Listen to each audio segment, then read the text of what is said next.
নমস্কার। বৈশাখীর হেসেলে সব্বাইকে স্বাগত। কেমন আছেন আপনারা? আজ বৃহস্পতিবার, গুরু পূর্ণিমা। গুরু পূর্ণিমা উপলক্ষে আমার কর্তার ছুটি, আর আমার তো স্কুল ছুটি চলছেই। সুতরাং বাড়িতে দুপুরে সাজিয়ে গুছিয়ে সময় নিয়ে তৃপ্তি করে খাওয়া হয়েছে। উইকডেজে না হলে কোনো রকমে নাকে মুখে দিয়েই ছুটতে হয় অফিসে।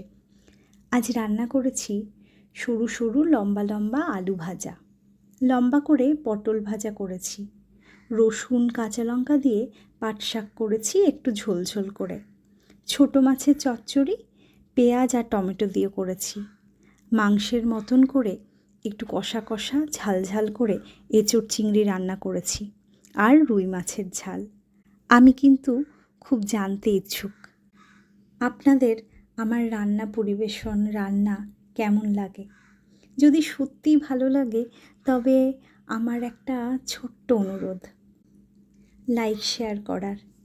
আজ তবে আসি, আবার কাল আসছি আরেকটি বাঙালি আমিষ থালি নিয়ে।